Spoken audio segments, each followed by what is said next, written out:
Dans la lecture de ce jour, frères et sœurs, Maître Paul, par son épître à Philémon, écrit de sa prison de Rome afin de rendre compte de sa situation et prendre des nouvelles auprès de Philémon, bien sûr, comme le nom de l'épître l'indique, mais également auprès d'une sœur, Appia, ainsi qu'auprès d'un compagnon d'armes, Archippe.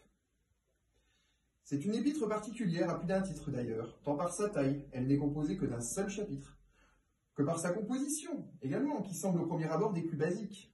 C'est après tout une simple prise de nouvelles, comme s'en écrivent tous les proches, quelles que soient les époques.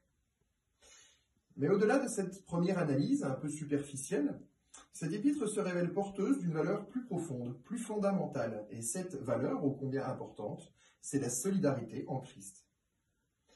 Il faut se souvenir que Maître Paul, frères et sœurs, à l'instar des tout premiers chrétiens, risquait littéralement sa vie, en proclamant la parole de notre Seigneur, ce qui le condamnait souvent à endurer les coups et les séjours en prison. Et pour autant, tous ces combats ne l'empêchaient en rien de s'intéresser au destin des autres membres de cette toute petite famille que composait difficilement le christianisme des premiers temps. Elle est d'ailleurs encore bien fragile en ce temps-là, cette famille, certes. Et pourtant, ô combien est-elle plus forte que nombre de communautés chrétiennes contemporaines.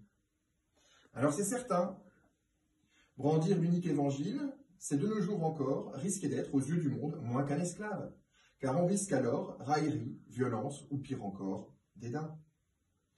Mais c'est justement en ces moments-là que se révèle la grande valeur de la solidarité en Christ. Et c'est pourquoi je souhaiterais vous appeler en ce jour, chers paroissiens, à faire en sorte qu'à travers votre comportement quotidien, celles et ceux que les sociétés modernes traitent en esclaves, à la manière d'Onésime en son temps, puissent devenir, ne serait-ce que pour vous, des frères et sœurs bien-aimés. Car ce n'est finalement que cela, constituer l'assemblée qu'est l'Église. Amen.